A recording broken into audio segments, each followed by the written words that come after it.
Voilà, c'est ça.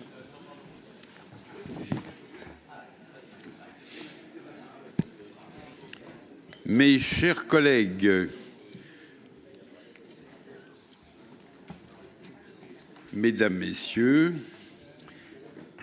je vous donne quelques conseils pratiques. Premièrement, gardez les portables éteints.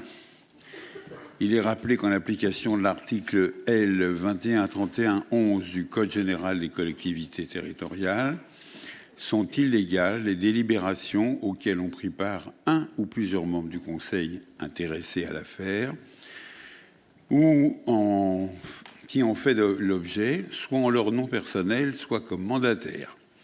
Vous connaissez cette règle. Il est demandé aux délégués souhaitant prendre la parole de se présenter audiblement en précisant leur nom, prénom, la commune ou le PCI qu'elles représentent. Je me permets de vous rappeler l'importance de votre présence tout au long de la séance, le quorum s'appréciant à chaque fois qu'est mis en discussion un point à l'ordre du jour. La séance du comité est diffusée en direct sur la chaîne YouTube du CEDIF. On attaque le quorum d'abord. Absolument, Président, qui est atteint. Le quorum est atteint. Attribution des pouvoirs. C'est où cette feuille?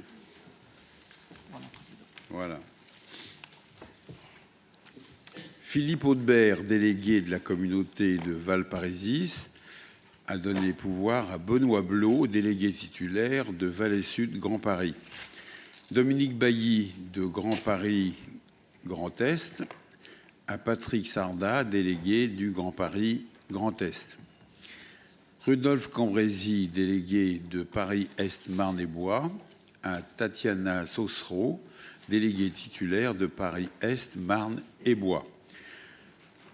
Jean-Pierre Courtois, délégué titulaire de Mériel, à Pierre-Édouard Héon, vice-président et délégué titulaire de Méry-sur-Oise. Philippe Feugère, délégué titulaire de la communauté d'agglomération Plaine-Vallée, à Jean-Paul Gontier, délégué titulaire de la communauté d'agglomération Plaine-Vallée. Hervé Marseille, délégué titulaire du Grand Paris Seine-Ouest, à Pierre-Christophe Baguet, vice-président, délégué titulaire de Grand Paris Seine-Ouest. Georges Siffredi, vice-président et délégué titulaire de Valais-Sud Grand Paris, à Richard Delagnola, vice-président et délégué titulaire de Grand Orly Seine-Bièvre. Patrick Boulet, directeur délégué technique de la CA Valparaísis, à Marie-Pierre Gézéquel, directeur technique de la CA Valparaísis. Nordine Marouf, DT de Paris-Est Marne et Bois, à Pierre Miroudot, délégué titulaire de Paris-Est Marne et Bois. Y a-t-il des omissions? Tout le monde est d'accord? On n'a pas à voter? Non.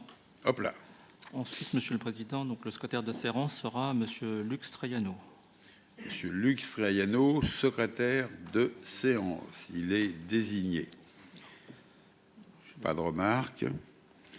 À ce moment-là intervient votre discours. Le discours du président. Voilà, je vous le donne. Merci.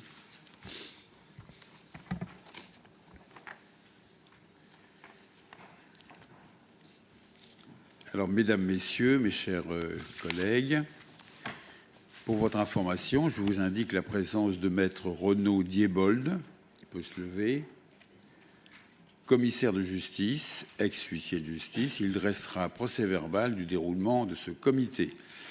Par ailleurs, le public présent dans la salle n'est pas autorisé à prendre la parole. Seuls les délégués peuvent participer au débat et je veillerai à la sérénité des débats.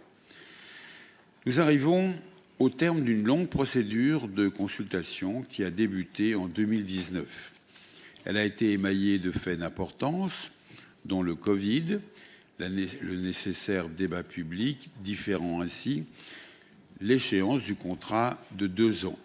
Je rappelle également qu'elle a fait l'objet d'une réflexion intense portant sur des choix technologiques et sanitaires, mais aussi sur le mode de gestion qui a été retenu par votre Assemblée le 27 mai 2021. Puis l'appel d'offres a été lancé, suivi d'un long travail d'échange avec les 2 soumissionnaires. Après la remise d'une première offre en mars 2022, les 2 sociétés ont chacune remis une nouvelle offre améliorée le 18 novembre 2022. Cette offre améliorée est le résultat de 478 jours de travail d'élaboration et d'échange avec le CEDIF et 1542 questions posées par les candidats auxquelles le CEDIF a systématiquement répondu. C'est dire l'implication et l'intensité du travail mené par tous. Suite au dysfonctionnement informatique du 5 avril 2023, qui, je le rappelle, n'est pas imputable au CEDIF, comme l'a conclu un expert judiciaire, la confidentialité des offres a été rompue.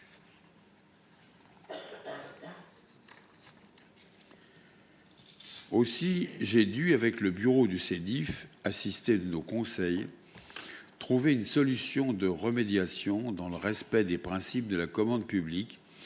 Et cette dernière vous a été déjà présentée ici même le 16 novembre dernier.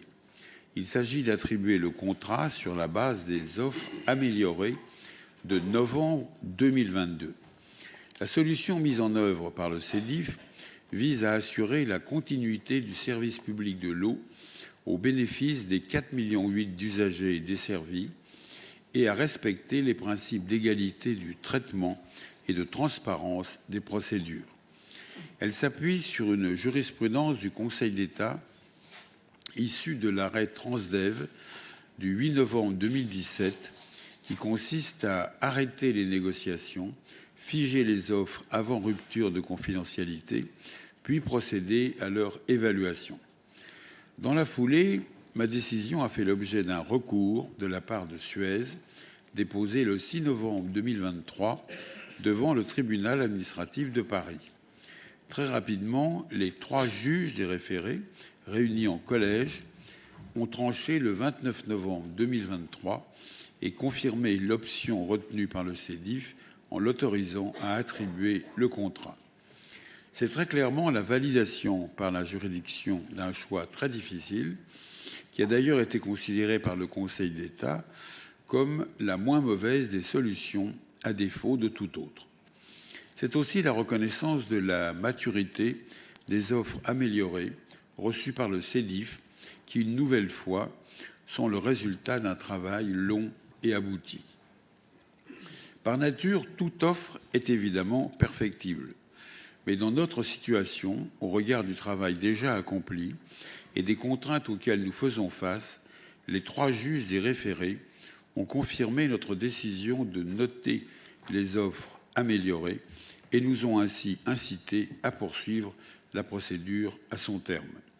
C'est ce qui a été fait et nous vous présentons ce matin le résultat de l'évaluation effectuée par nos collaborateurs et conseils. Entre-temps, Suez a engagé un pourvoi en cassation devant le Conseil d'État. Pour autant, ce pourvoi ne suspend pas la procédure en cours et n'interdit pas au comité de délibérer. Alors que nous avions déjà décidé de vous réunir aujourd'hui et que le Conseil d'État en était informé, ce dernier a décidé de fixer son audience à lundi prochain, 29 janvier. Le CEDIF, bien que n'y étant juridiquement pas contraint, entend respecter les procédures en cours et attendra le résultat du délibéré du Conseil d'État. Dans cet intervalle, le CEDIF ne signera pas le contrat avec le soumissionnaire choisi par le comité. Je donne la parole à Raymond Loiseleur pour les prises de parole des intervenants qui vont vous présenter l'état de la procédure et des offres. Merci, Monsieur le Président. Donc, ce matin, il y aura 2 intervenants majeurs. Le premier, c'est Jean-Louis Siakaluga, qui est conseiller maître à la Cour des comptes de la mission 23-24, qui va vous rappeler les étapes suivies depuis 2019. Je vous rappelle que M. Siakaluga succède à Christian Collin, qui a choisi donc de poursuivre sa carrière et à qui nous rendons hommage pour la qualité qu'il avait menée. Ensuite interviendra Didier Caron, que vous connaissez, directeur de la Société Naldeo, conseil du CEDIF depuis de très nombreuses années, qui va vous présenter les grands enjeux de cette procédure et les conclusions. Ces conclusions sont communes dans la mesure où elles font intervenir les évaluations faites par les agents du CEDIF, des experts de NALDEO et un expert de justice que nous avons missionné à cet effet pour examiner au final notre travail et notre méthode. Enfin, Benoît Neveu, qui est ici présent également, avocat du CEDIF depuis de très nombreuses années, avocat historique, qui a suivi l'ensemble de la procédure et des litiges qui sont greffés dessus, interviendra en tant que de besoin pour répondre à vos questions. Voilà, sans tarder, je passe la question immédiatement à M. Siakaluga, conseiller maître à la Cour des comptes. Monsieur le Président, Mesdames et Messieurs les Présidents, Mesdames et Messieurs les délégués, avant de présenter l'actualité de l'appel d'offres, il est bon de revenir sur les 3 différentes phases qui ont permis d'aboutir à ce résultat. Tout a débuté en 2019 avec l'engagement d'une réflexion de fond sur les modes de gestion. Comme vous le savez, depuis le 1er janvier 2011, le service public d'eau potable du CEDIF est géré via un contrat de délégation de service public attribué à l'entreprise Veolia Eau d'Île-de-France. Et ce contrat est d'une durée de 12 ans. Dès 2019, le CEDIF a engagé une réflexion élargie sur le futur mode de gestion du service public de l'eau à l'horizon de l'échéance du contrat en cours. Cette réflexion s'est appuyée sur une appréciation de l'exploitation et des installations, mais également sur la comparaison avec d'autres organisations, que ce soit au plan national ou au plan international. Sur la base de ce travail, le CEDIF s'est penché sur le futur mode d'organisation de la gestion du service de l'eau, après avoir envisagé différentes hypothèses possibles, qu'elles soient géographiques ou juridiques. Et le comité syndical du CEDIF, par une délibération en date du 27 mai 2021, a approuvé le recours à la délégation de service public pour la gestion du service public d'eau potable. Ce cadre étant posé, la deuxième phase, c'est-à-dire celle de la procédure d'appel d'offres, peut alors débuter. Cette procédure se formalise en mai 2021 avec l'envoi d'un avis de concession au journal officiel de l'Union européenne, le 28 mai 2021, qui fixait une date limite de remise des candidatures au 6 juillet 2021. 2 dossiers de candidature ont été reçus et jugés recevables, l'un présenté par la société Suez Eau France, l'autre présenté par la société Veolia Eau, Compagnie Générale des Eaux.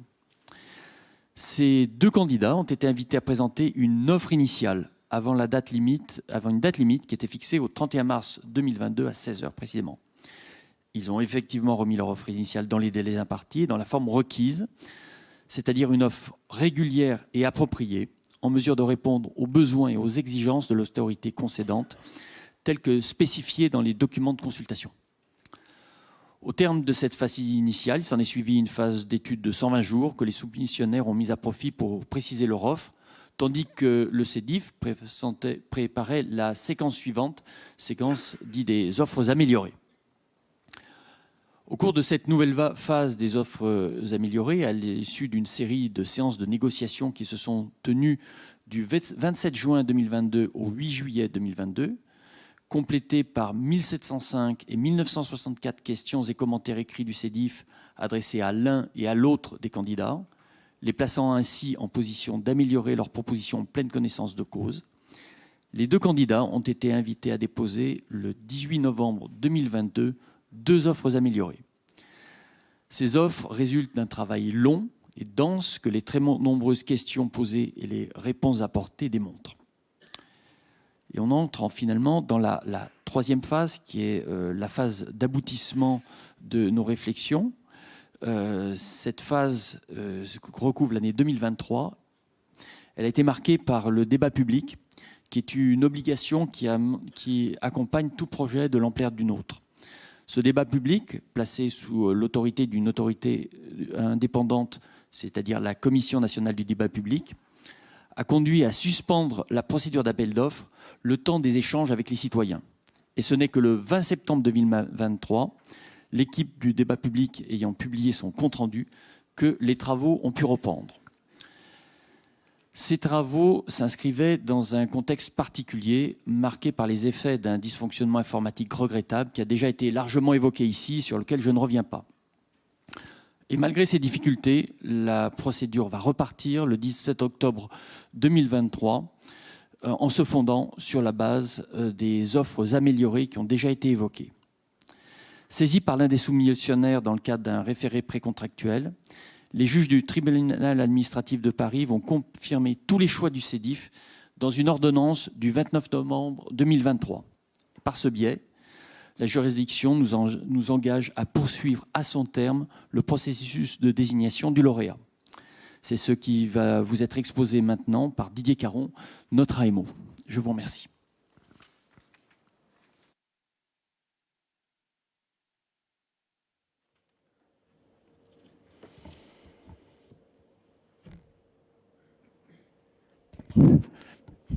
Monsieur le Président, Mesdames, Messieurs les délégués, je vais donc vous exposer effectivement l'analyse des offres qui ont été reçues, des deux offres qui ont été reçues.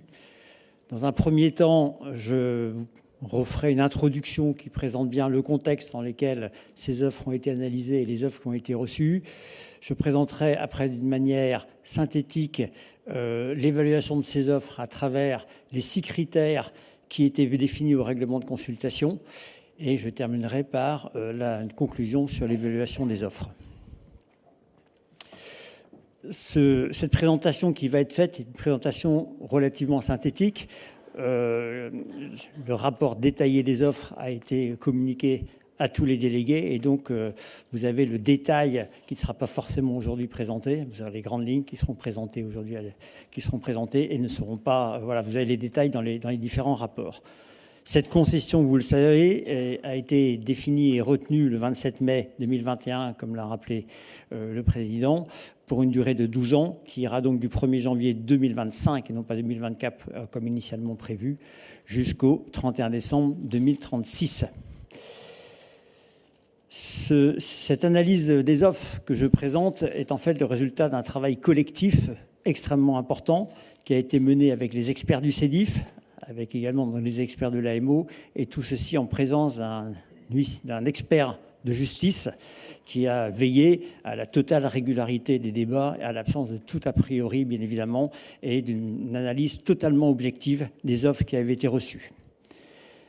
Donc, il s'agit des offres reçues en novembre 2022, avant l'incident de 2023, et donc vous savez que 2 offres ont été reçues par des soumissionnaires, donc c'est ainsi que sont appelés les candidats après avoir remis leur offre en novembre 2022, en application de et donc elles sont évaluées en application de la décision du CEDIF, du président du CEDIF, du 17 octobre 2023, d'attribuer le contrat de concession sur la base de ces offres. Pour des raisons qui tiennent à la protection du secret des affaires, je ne pourrai pas rentrer dans un certain nombre de détails. Oralement, vous avez le détail à nouveau. Les délégués ont le détail des offres dans le rapport d'analyse qui a été remis pour être parfaitement éclairé sur la décision à prendre. Les offres qui ont été reçues sont des offres d'un volume considérable.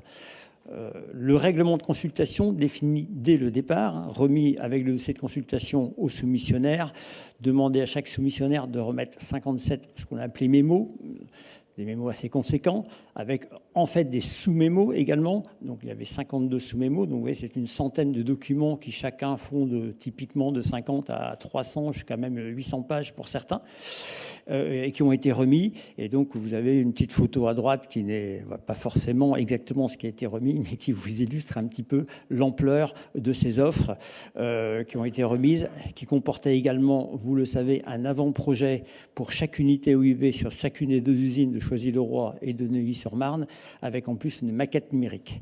C'est donc un travail absolument considérable et de très haute qualité qui a été réalisé par les 2 soumissionnaires. J'arrive maintenant sur les critères d'analyse des offres. Ces critères qui sont le prisme à travers lequel sont évaluées les 2 offres ont été définis au règlement de consultation. Je rappelle à nouveau que ce règlement de consultation, il a été préparé avant la remise des dossiers de consultation aux soumissionnaires, donc bien avant qu'il y ait eu des échanges et des remises d'offres par les soumissionnaires. Ça a été défini au démarrage et, comme je vais l'expliquer à la diapositive suivante, ils sont fondés sur les enjeux du CEDIF, puisque nous sommes là aujourd'hui pour répondre aux enjeux du CEDIF pour la décennie à venir. 6 critères ont été définis. Premier critère qui concerne l'économie des services et la tarification, pour le dire un petit peu plus simplement, le prix de l'eau pour la part délégataire uniquement. Les travaux qu'on a appelés OIBP, donc je vais utiliser le mot IBP, en fait il s'agit d'un projet de filtration membranaire haute performance qui inclut une étape d'OIBP, donc d'osmose inverse basse pression. On va les appeler OIBP pour être un peu plus synthétique. Et quelques autres opérations qui étaient agrégées dans ce critère, qui pèsent pour 25% de la note finale qui est attribuée à chaque soumissionnaire et que je vous présenterai à l'issue de cet exposé. Le troisième critère concernait la gestion technique, les systèmes d'information, le développement durable et la recherche et innovation, faisait pour 15%, point évidemment important. Le quatrième critère, qui faisait 10%, concerne les risques supportés, étant donné que nous sommes dans un transfert de risque pour un contrat de concession et les engagements proposés par les soumissionnaires. Le cinquième critère concerne la qualité du service rendu à l'usager, qui pèse 10%. Ce pourcentage n'est peut-être pas le plus élevé, mais le cahier des charges était extrêmement exigeant sur ce point-là, ce qui était bien sûr essentiel, puisque nous sommes aujourd'hui dans un service public destiné aux usagers. Et le dernier point concernait la gouvernance et les ressources humaines et pesait pour 5%. Sur cette diapositive, vous avez les enjeux du service qui sont présentés. C'est vraiment la fondation de ce contrat. Nous sommes là aujourd'hui, vous êtes là, pour préparer le service pour la décennie à venir, même pour les 15 ans à venir. Et donc, ce sont le point de départ de toute la réflexion, des critères à travers lesquels ont été évaluées les offres. C'est ce qui a été exprimé à travers le projet de contrat qui pèse, vous le savez, de l'ordre de 350 pages et de tous les annexes. 4 grands enjeux, macro-enjeux, je dirais, ont été définis. Le premier, en bleu à haut à gauche, bien public comme l'eau, service public. Nous sommes dans un service public, même si l'exploitation est confiée à un opérateur privé. Et cet enjeu, macro-enjeu, comporte lui-même 3 sous-enjeux. Le premier, bien évidemment, c'est de réaffirmer la position du CEDIF comme autorité organiste du service qui définit l'organisation, qui définit les critères de qualité, qui définit le service à rendre aux usagers. Le deuxième concerne la gouvernance du service, notamment vis-à-vis des enjeux locaux et notamment des communes, puisque ce service il est rendu in fine à des usagers dans des communes. Et il y a également des parties travaux qui sont importantes à coordonner avec les communes. Et en troisième lieu, excusez-moi, j'ai du mal à lire mon écran, la maîtrise des données. Vous savez qu'aujourd'hui, la maîtrise des données est un point crucial pour être capable de comprendre ce qui se passe concrètement et d'analyser ces données sur le long terme pour définir une stratégie. Le deuxième point, deuxième macro-enjeu, concerne la qualité et le service de l'eau de demain. Un enjeu fondamental puisque le service public est un service qui délivre de l'eau potable et vous êtes bien au courant du projet phare qui prépare l'avenir, qui est pionnier pour le service, qui consiste à mettre en œuvre des unités donc d'OIBP dont je vous ai déjà parlé, qui permet d'aller vers le projet d'une eau pure, sans calcaire et sans chlore. Et également, la relation usagée est au cœur des préoccupations du CEDIF et fait partie de ce macro-service. Et enfin, le service également doit être aujourd'hui capable de gérer ces données en liaison avec tout ce qu'on appelle la ville intelligente pour être pleinement intégré dans les politiques locales et urbanistiques. Le troisième macro-enjeu concerne la préservation et la modernisation d'un patrimoine de façon durable et, le cas échéant, innovante. Le patrimoine du CEDIF est considérable et il importe de mettre tous les moyens nécessaires pour préserver et avoir toujours un excellent niveau de fonctionnement ce patrimoine. Il concerne donc la maîtrise d'un haut niveau du rendement de réseau. Vous savez que le rendement de réseau, c'est un enjeu majeur au niveau de la préservation de la ressource. Le rendement du réseau aujourd'hui est à 90,44% et le CEDIF a tenu à aller encore plus loin malgré le relativage de ce réseau. Ensuite, anticiper, assurer le suivi, la sûreté et la continuité du service. C'est un sujet qu'on appelle de résilience aujourd'hui. Vous n'imaginez pas, j'imagine, un matin ouvrir votre robinet et ne pas avoir d'eau. Et donc, la sécurité du service est un enjeu aujourd'hui absolument essentiel pour l'Île-de-France. Et donc, en conclusion, un investissement de tous les jours, de tous les ans, important, est à réaliser pour maintenir en parfait état et de manière résiliente ce patrimoine. Le dernier macro-enjeu, c'est un enjeu environnemental et social qui est évidemment important. Ça fait partie du service de l'eau. Donc le CEDIF est depuis longtemps pleinement engagé sur ces sur ces enjeux. Préserver durablement la ressource et s'adapter au changement climatique que l'on voit aujourd'hui, vous vous en doutez, notamment sur les débits des fleuves, les rivières qui alimentent le CEDIF. Poursuivre tous les engagements et actions qui sont déjà réalisés au niveau de la transition écologique et énergétique et contribuer à garantir l'accès de tous à l'eau. Vous savez qu'il y a déjà aujourd'hui un dispositif qui s'appelle Eau solidaire vers les plus démunis et ce dispositif va être encore amplifié dans le nouveau service. Voilà, j'ai passé un petit peu de temps sur ces enjeux parce que c'est vraiment le socle de ce qui a été préparé, le socle qui a été soumis aux deux soumissionnaires pour leur offre et c'est ce qui donc a été défini de manière très claire par le CEDIF pour les 10 ans à venir. L'évaluation des offres a été réalisée selon une méthode qui, accessoirement, a fait l'objet d'un arrêt du Conseil d'État, donc qui est validé, je le dirais, avec, en distinguant pour chaque critère et pour chaque offre, les points forts significatifs, qu'on aurait pu appeler très forts, mais que le Conseil d'État a qualifié dans un arrêt de fort significatif, les points forts, les points faibles et les points faibles significatifs. Donc mettant en exergue les différents avantages et mérites et éventuellement points plus faibles de chaque offre. Et donc, à l'issue de cette analyse approfondie qui, je le rappelle, a été faite d'une manière collective, une note peut être calculée, puisque là, on a un bilan du nombre de points et de leur poids pour chaque critère, et donc donner une note pour chaque offre et pour chaque critère, et au final, avoir une note globale quantifiée, ce qui permet d'avoir des choses qui sont précises. Je vais donc rentrer maintenant dans l'exposé de l'analyse des offres, du contenu et de l'économie du service et tarification. Je ne sais pas si on projette bien le diaporama par rapport au sujet du secret des affaires. OK, donc je continue. Donc au niveau de la tarification, qui est le critère qui pèse, je vous le rappelle, pour 35%, c'est un point extrêmement important, bien évidemment.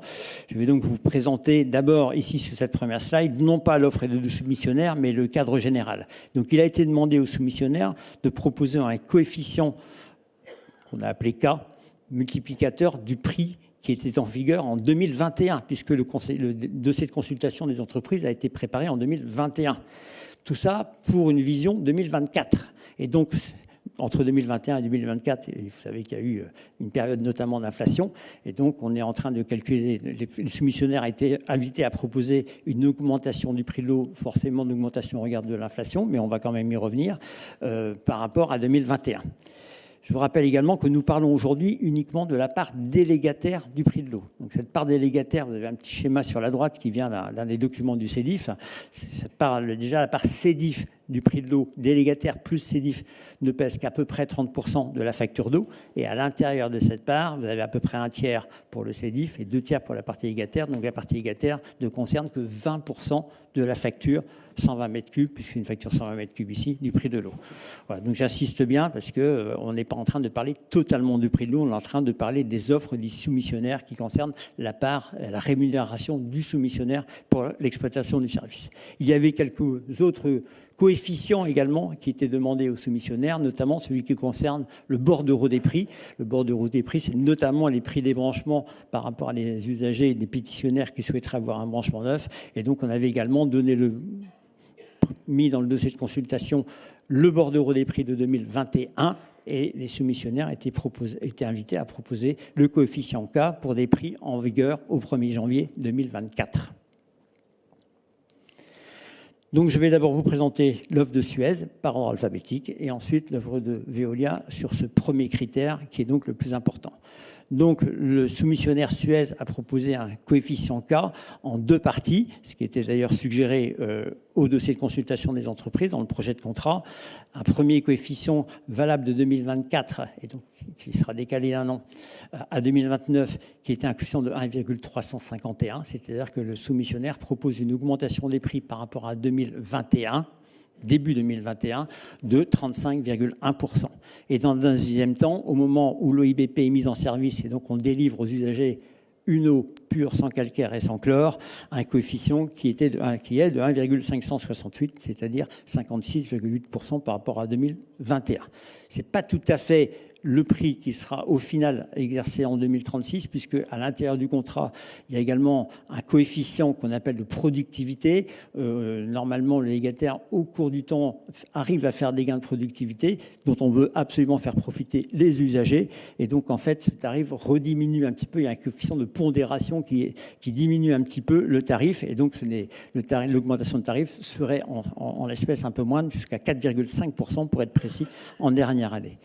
Donc, quand on fait le calcul sur l'impact de ce coefficient sur une facture 120 mètres cubes, qui, je vous rappelle, la norme INSEE, qui est assez représentatif quand même du prix moyen sur le CEDIF, même si ce n'est pas exactement le même, ça conduit à une augmentation au 1er janvier 2024 de 10,7% de plus que le prix 2024. Bon, c'est moins que les 35% qui sont marqués en haut à cause de l'inflation. Le prix a quand même augmenté, du prix de l'eau a augmenté depuis 2021.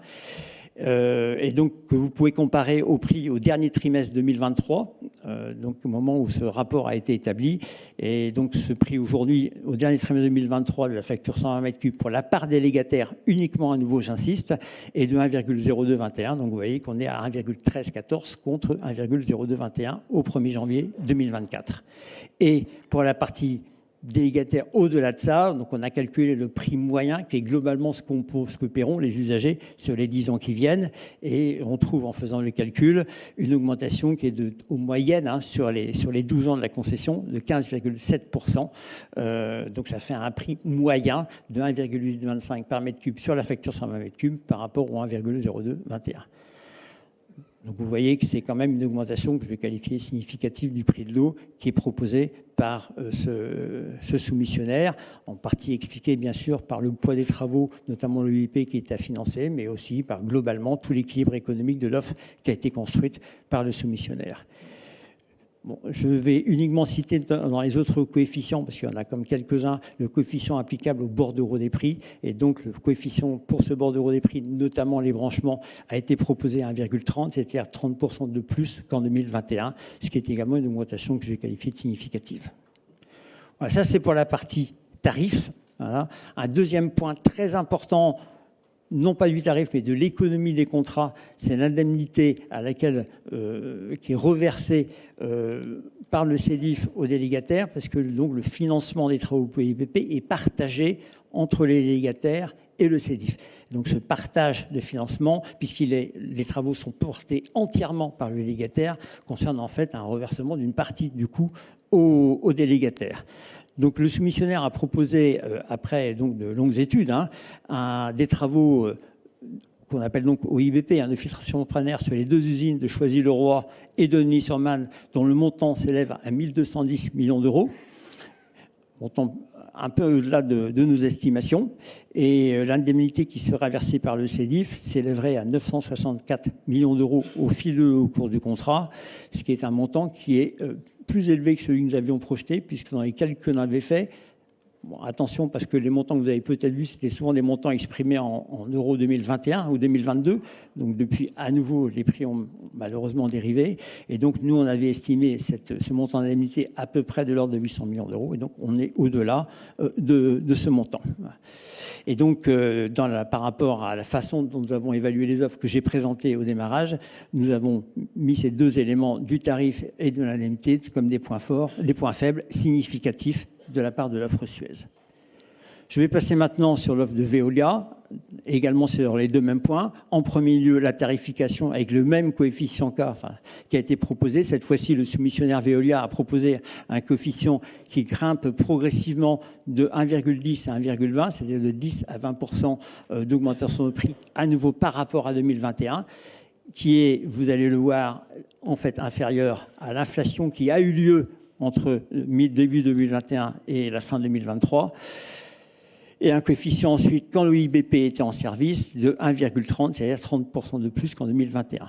Donc si on rapporte ça également, comme nous l'avons fait pour Suez, sur la facture 120 mètres cubes, en fait, le prix par délégataire, à nouveau, j'insiste bien, de la part délégataire ressort au 1er janvier 2024, même si le contrat rentre en 2025, il y aura une révision des prix à 0,9583 précisément euros par mètre cube, ce qui est en dessous du prix aujourd'hui appliqué au dernier trimestre 2023. Il est précisément de 6,2% en dessous du prix actuel proposé, donc à la même date qui est le dernier trimestre 2023, puisque les prix seront en valeur au 1er janvier 2024. Le coefficient qui est proposé, j'ai oublié de vous parler du prix moyen. Donc ce prix moyen sur 12 ans a été également calculé pour tenir compte du coefficient K qui augmente au fil des 12 ans. Et ce prix moyen ressort à 1,0242 € par mètre cube. C'est un petit peu au-dessus du 1,0221. Au total, ça fait 2,4% d'augmentation, ce qui apparaît comme une hausse relativement limitée au regard des travaux qui sont pris en charge. Le coefficient Y sur le bordereau des prix est de 1,09, donc 9% de plus pour le prix des branchements, on va le dire un peu rapidement, par rapport à 2021, ce qui est plutôt intéressant par rapport à l'inflation qui a eu lieu. Ce sont des points forts significatifs de Veolia dans la façon dont nous avons noté les offres. À l'inverse, il y a quelques points, je ne rentrerai pas dans les détails, mais vous les avez dans le rapport d'analyse qui vous a été remis. On a quelques coefficients plus défavorables, secondaires, mais plus défavorables, notamment des coefficients KB1 et KB2 que vous avez dans le rapport, et donc que nous avons classé en point faible de l'offre. Au niveau de l'indemnité dont j'ai parlé tout à l'heure pour Suez, donc disposition qui s'appliquait aux deux soumissionnaires, donc le soumissionnaire a remis un cadre financier, et à l'intérieur de ce cadre financier, on a le montant des travaux prévus sur lesquels il s'engage, pour les travaux IBP. Ce montant total s'élève à 1 041 millions d'euros hors taxe au 1er janvier 2024, ce qui conduit après amortissement au calcul de l'indemnité qui sera versée par le CEDIF, qui sera au maximum de 794 millions d'euros. Et vous le voyez, cette fois-ci, ce n'est pas un point spécialement fort, mais c'est plutôt satisfaisant puisque c'est en ligne avec les évaluations du CEDIF qui étaient à nouveau, je vous le rappelle, de l'ordre de 800 millions d'euros en valeur au 1er janvier 2024. Voilà sur la partie, sur le critère 1, qui était le critère le plus important. Et donc, vous verrez à la fin, il y a une différence significative entre les deux offres sur ce critère important, qui est le plus important en termes de pondération. Je vais passer au critère numéro 2, cette fois-ci, qui sont les travaux qu'on appelle OIBP, d'osmose inverse basse pression, et les autres opérations. Donc, je vais faire à nouveau ici peut-être une introduction sur ce projet absolument majeur et pionnier du CEDIF. Donc, c'est un projet vers une eau pure, sans calcaire et sans chlore. Donc, la technologie, donc une faible teneur en calcaire, fortement débarrassée de ces micropolluants et des matières organiques et des microplastiques d'ailleurs. Donc, concernant le premier point, la technologie qui a été retenue, c'est une technologie à nouveau donc OIBP d'osmose inverse basse pression, dont la finesse de filtration est de 10 et même jusqu'à 100, ça dépend des membranes, fois supérieure à la nanofiltration qui est déjà en place avec succès sur l'usine de Méry-sur-Oise depuis plus de 20 ans. Voilà. C'est aujourd'hui de très loin la technologie la plus performante pour retirer les micropolluants, qui, je vous rappelle, est un enjeu de santé publique. Et vous lisez beaucoup de choses, je pense, dans les journaux aujourd'hui, c'est les micropolluants dans l'eau. Voilà. Et pour retirer également la matière organique. La matière organique, c'est également importante, non seulement au risque bactériologique, mais c'est également la matière organique qui donne un mauvais goût, comme on dit souvent, sur l'eau, et donc qui est un des obstacles à la consommation d'eau du robinet par les usagers. Cette technologie, par rapport à d'autres, comme par exemple les charbons actifs, cette technologie d'osmose inverse basse pression, en fait, elle a un triple rôle. Elle a également le rôle, notamment, d'abattre le calcaire d'une manière importante, et c'est même un point extrêmement important au niveau financier. Elle abat le calcaire, elle évite ensuite, puisque le calcaire est très nettement réduit, les dépôts de tartre de calcaire dans les appareils ménagers ou industriels, c'est la cafetière, la machine à laver, voilà. Et donc, vous avez un renouvellement de ces appareils qui est... C'est du développement durable, il dure beaucoup plus longtemps, qui est beaucoup moins fréquent. Et à partir de là, 2 études, en fait je cite ici celle de Deloitte, mais il y a une deuxième étude qui a exactement reconfirmé ces chiffres par la société Inextinso et qui montre que certes, vous l'avez compris, il y a un léger surcoût au niveau du mètre cube d'eau qui sera imputable aux usagers, mais en même temps, les usagers vont faire des économies importantes, notamment sur le renouvellement des appareils électroménagers, mais même sur leur consommation électrique, parce que moins de calcaire, c'est un meilleur transfert thermique, et donc c'est moins de consommation électrique pour aller chauffer l'eau, et également même en termes environnementaux et de l'empreinte environnementale, puisque renouveler des appareils et racheter des appareils électroménagers, c'est évidemment pas du développement durable. Et donc l'économie a été chiffrée. Donc la différence entre les économies et le surcoût de la facture d'eau, léger surcoût, a été évaluée par les 2 cabinets environ pour un foyer moyen, 4 personnes, qui est un peu la référence INSEE pour la facture 120 m3, à une économie nette de l'ordre de 100 € par an et par foyer, ce qui est un montant conséquent. Voilà, je rappelle que ce projet, mais vous le savez, ça a été rappelé en introduction, a fait l'objet d'un débat public dont on a parfaitement tenu compte. En fait, on avait déjà anticipé beaucoup de demandes, et c'est très bien, qui ont été faites par le débat public, notamment sur le traitement de ce qu'on appelle des concentrats et des rejets, ce qui explique un petit peu d'ailleurs les différences de prix par rapport aux budgets initiaux, parce qu'en fait, les deux soumissionnaires, et on les avait incités, ont proposé des traitements très poussés des concentrats pour avoir des rejets quasiment ne renvoie plus de quelques polluants que ce soit dans les rivières. Voilà, ça c'était une présentation, un rappel quand même de ce projet majeur du CEDIF, qui n'est pas qui est un projet très innovant, mais je vous rappelle que les techniques de l'EIP sont des techniques qui sont aujourd'hui déjà en usage. Premier pays à avoir mis ça au monde, mis ça en œuvre, des techniques dans le monde, ce sont les Pays-Bas. Et vous avez aujourd'hui à peu près un quart à un tiers de l'eau distribuée aux Pays-Bas qui passe à travers de l'osmose inverse basse pression.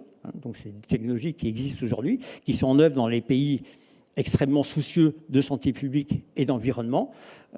Et pourtant, les Pays-Bas s'alimentent essentiellement en eau souterraine et non pas en eau de surface. Donc le défi est beaucoup plus important pour... Merci bien. Beaucoup plus important pour le CEDIF qui traite, je rappelle, de l'eau de surface, qui n'est pas de la meilleure qualité. Voilà, cette introduction étant été en fait, je passe sur l'offre de Suez pour les travaux IPP. Vous avez ici une vue des ouvrages importants, les bâtiments qui ont proposés sur les deux usines. Voilà, bon, je ne vais pas rentrer dans les détails. Vous voyez que ça s'intègre. Voilà, c'est bien calculé, ça s'intègre. Il restait de la place pour mettre les bâtiments dans les usines et ça a été judicieusement choisi par le soumissionnaire Suez. Également au niveau architectural, il y a eu un beau travail architectural qui a été proposé. Je passe directement sur l'évaluation des propositions qui ont été faites. Donc il y a plusieurs points forts significatifs dans l'offre proposée par Suez. Le premier, c'est que le candidat a proposé de passer la totalité du débit qui était concerné, donc c'est 400 000 m3 par jour, à travers les membranes. C'était le cahier des charges laissait ouvert le fait de passer la totalité du débit ou non à travers les membranes. Le soumissionnaire a dit « je passe tout à travers les membranes », ce qui est bien sûr un choix extrêmement sécuritaire, notamment au niveau bactériologique. Donc c'est un point fort significatif, c'est une bonne option. Des installations de traitement des concentrats qui sont bien décrites et rassurantes sur les traitements, ce qui est parfait, sur les rejets dans la Seine et dans la Marne, et une application de la démarche qu'on appelle ERC, donc c'est une démarche environnementale connue, éviter au maximum tous les rejets, si on ne peut pas les éviter, les réduire, et si, une fois qu'ils ont été réduits, essayer de les compenser en plus, voilà, pour minimiser, voire annuler totalement les impacts. Et cette démarche a été bien proposée par le soumissionnaire Suez de manière très détaillée et satisfaisante. Et également, au final, le soumissionnaire a fait attention à essayer de minimiser la consommation électrique de ces unités qui nécessitent, vous le savez, des puissances électriques qui sont assez importantes, à nouveau largement compensées chez les usagers, mais quand même sur place des puissances électriques, et il y a une bonne conception par rapport à la performance énergétique de ces usines par le soumissionnaire Suez. On a également des points faibles qu'on a qualifiés de significatifs dans cette offre. La première, c'est une performance d'abonnement des micropolluants. Je ne donnerai pas le chiffre pour des raisons de secret des affaires, mais que nous avons qualifié un peu décevante. C'est quand même des travaux conséquents, vous le savez, qui sont mis en place, et donc on veut un résultat important. Voilà. Et bien sûr, l'abattement est significatif, vous vous en doutez, mais voilà, un peu en deçà de ce qu'on aurait pu souhaiter. Une fiabilité qui est parfois pas tout à fait en ligne avec l'exigence technique du projet de contrat. Le projet de contrat était extrêmement exigeant sur le niveau de fiabilité. S'il y a une pompe, deux pompes, trois pompes tombent en panne, de façon que l'usine tourne toujours, parce qu'il faut toujours de l'eau au robinet, et on aurait souhaité parfois un peu plus de propositions de la part du soumissionnaire Suez. Et puis une filière qui est évolutive, mais pour la faire évoluer, par exemple, si un jour il faut changer les membranes, parce que ce ne sont plus les mêmes membranes qu'il faut mettre en place, ça peut arriver un jour, il y a des modifications à faire sur les installations, des investissements, alors qu'on aurait souhaité que ce soit un peu, je tire la membrane et je mets la nouvelle en lieu et place. Voilà. Donc il y a des points forts significatifs, des points faibles significatifs. Je ne vais pas m'étendre, vous avez tout le détail dans le rapport sur les points forts tout court et les points faibles tout court qui sont très nombreux. Également, donc, ce critère 2, je vous le rappelle, incluait d'autres travaux que le IBP, et notamment des travaux sur les stations de surveillance en amont, hein, des prises d'eau sur les usines, la démarche vers une eau sans chlore, de façon à ce qu'à la fin du contrat de délégation, on puisse avoir vraiment une eau sans chlore, comme le font certaines autres municipalités en France et comme le font souvent les Allemands ou les Hollandais, hein, aux Pays-Bas, d'avoir une eau débarrassée du chlore, donc qui est confortable pour la boisson, également avec des micropolluants abattus. Et donc, il y a également un sujet qui ne concerne pas seulement les usines, mais cette fois-ci le réseau qui distribue cette eau. Voilà, on a une bonne proposition de la part du sous-commissaire Suez, notamment avec la mise en place de sondes multiparamètres qui surveilleront le réseau en permanence. Vous avez une photo ici d'une sonde multiparamètres. Chaque petit cylindre mesure un des paramètres de l'eau. Et également, au niveau du réseau, il y a une proposition intéressante de modulation de pression qui baisse un petit peu la pression dans certains points du réseau. Et vous savez qu'une pression modérée est préférable à une forte pression, notamment par rapport aux fuites d'eau, parce que plus il y a de pression, même les fuites existent toujours, plus les fuites sont importantes, et par rapport aux sollicitations mécaniques du réseau. Voilà. On note un point faible qu'on a qualifié de significatif sur le passage de l'usine de Méry-sur-Oise en EIVP, puisque aujourd'hui l'usine de Méry-sur-Oise est entièrement en nanofiltration, et donc on va introduire un étage d'osmose inverse basse pression également pour mettre à niveau l'usine de Méry-sur-Oise, exactement comme on l'aura mis sur les usines de Choisy-le-Roi et de Neuilly-sur-Marne.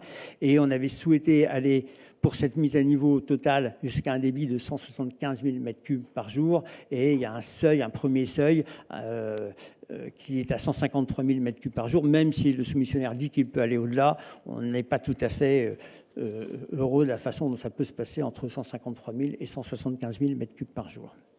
Voilà, ça c'était l'offre Suez. Je passe maintenant sur l'offre Veolia. Donc à nouveau également un projet d'insertion des unités membranaires de très bon niveau de la part du soumissionnaire, avec voilà, des aménagements globaux qui sont judicieusement choisis sur les deux usines. Je ne vais pas rentrer dans le détail non plus, mais vous avez tout ça qui est un peu plus détaillé dans le rapport d'analyse des offres. Je passe directement sur l'évaluation des offres avec des points forts significatifs et aussi un point faible significatif. Donc en point fort, également, le candidat a choisi de passer les 400 000 m3 qui étaient fixés au projet de contrat, donc la totalité sur les membranes, ce qui est à nouveau un gage de sécurité et de traitement optimal, je dirais, de l'eau qui est ensuite mise en distribution dans le réseau. On a un procédé qui est appelé réversible, qui permet de jouer entre les différentes membranes de nanofiltration et d'osmose inverse pour les mettre devant, derrière. Donc ça joue beaucoup sur la qualité de l'eau. Et donc c'est un procédé très évolutif. Et on sait que peut-être que dans 5-10 ans, la qualité de l'eau des rivières sera légèrement différente et qu'il faudra peut-être adapter l'installation pour traiter le mieux possible ces micropolluants. Et donc ce procédé offre une flexibilité vraiment intéressante. Un bon niveau d'abattement des micropolluants qui est à peu près de 80%, ce qui est un niveau très au-delà des autres technologies et qui est satisfaisant. Et on a noté un point faible significatif sur la partie, sur les modalités de traitement des concentrats. Donc bien évidemment, le soumissionnaire va traiter les concentrats de manière poussée, comme il avait été incité au cahier des charges et comme le recommande le débat public. On aurait aimé avoir quelques précisions complémentaires parce qu'il va mixer ça avec les traitements qui existent déjà sur place. Et on aurait bien aimé avoir plus de précisions, même si c'est bien prévu et même s'il y a des montants qui sont bien importants d'ailleurs, qui sont prévus dans l'offre pour faire ce traitement. Donc il aura bien lieu. On aurait bien aimé quelques précisions. Et sur les autres opérations, on a 2 points forts significatifs de la part de soumissionnaires. On va bien jusqu'à 175 000 m3 avec une eau sans chlore, sans difficulté jusqu'à l'usine de Méry-sur-Oise, ce qui est donc un atout de la proposition sur cette usine.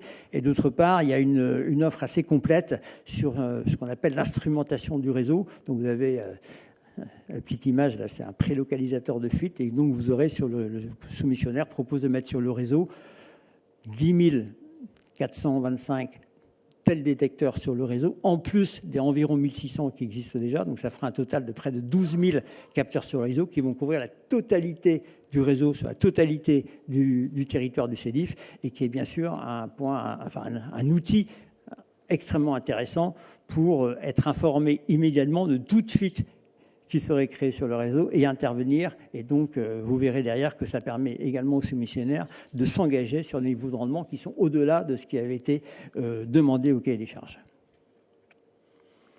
Je passe maintenant au critère 3, la gestion technique du service, système d'information, développement durable, recherche et innovation. Donc SI, c'est système d'information dans le titre, DD, développement durable, et RI, recherche et innovation. Donc c'est une offre qui également comprend donc l'offre de Suez, que je présente à nouveau d'abord, est une offre qui contient de nombreux points forts significatifs. Vous en avez ici la liste.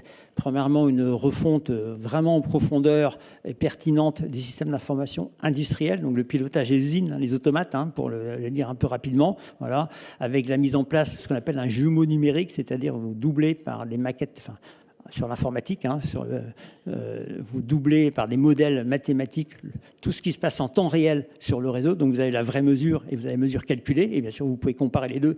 Et si à quoi que ce soit, faire des simulations, le jumeau numérique et intervenir rapidement en vrai pour mettre en œuvre les actions qui s'imposent sur le réseau. Donc on a une offre vraiment intéressante de ce point de vue-là. On a 45 projets de modernisation des systèmes d'information qui sont également bien structurés et bien présentés. 24 projets pertinents de R&D ou de RI présenté avec des fiches descriptives, c'est un soumissionnaire qui connaît très très bien le métier. Sur le cerveau, qui vous savez, le centre de pilotage global du service de l'eau, on a également 98 cas d'usage complémentaires qui sont proposés avec un enrichissement du cerveau avec des algorithmes avancés qui existent déjà chez Suez, et la suite qui est qualifiée d'Aqua-Advanced. Voilà. La réalisation de scans 3D dès la première année du contrat. Donc, c'est des scans qui vont aller dans tous les ouvrages pour bien voir d'emblée constituer une base état zéro de tous les ouvrages et comparer aux inventaires. Et donc, c'est une démarche de démarrage qui est intéressante.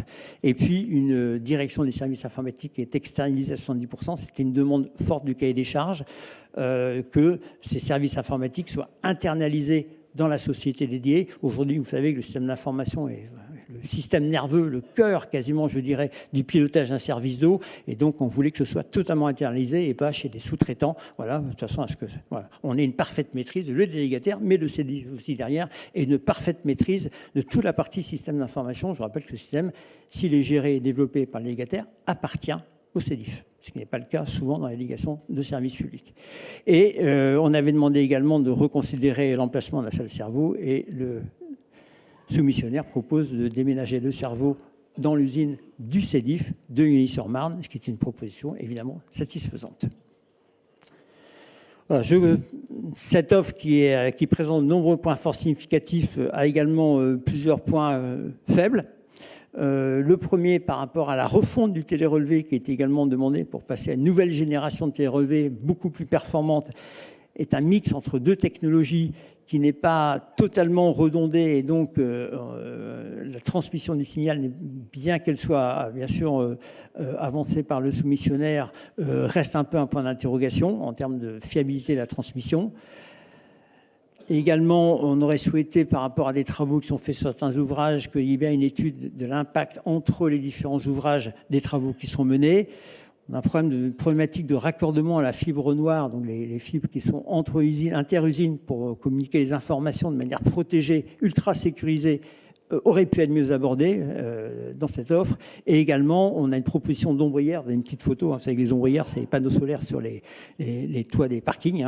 Donc, il est proposé de mettre des toits sur les parkings avec des panneaux solaires. C'est une proposition évidemment intéressante, mais en même temps, finalement, elle serait mise en œuvre, le soumissionnaire explique qu'elle serait mise en œuvre par le CEDIF, donc au coût du CEDIF, avec un contrat pour le CEDIF qui est engagé sur une vingtaine d'années, et donc ce n'est pas pleinement satisfaisant. C'était pour l'offre de Suez. Maintenant, je passe sur l'offre de Veolia, sur le même thème de la gestion technique du service.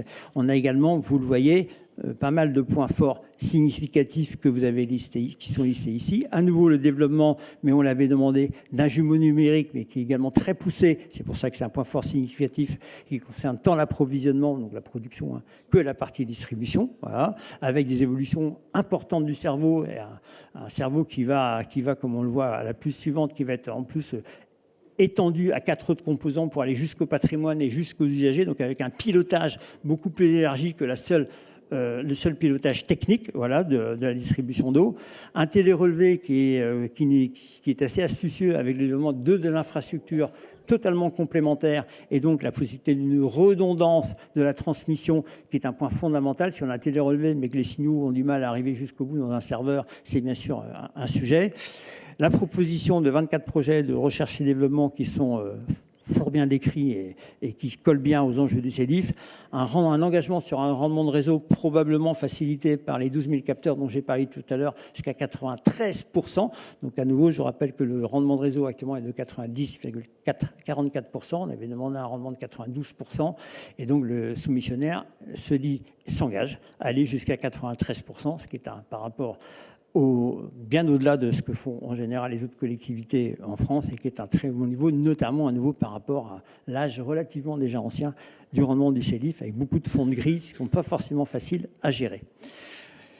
Et c'est donc un sujet également de préservation de la ressource, vous le savez.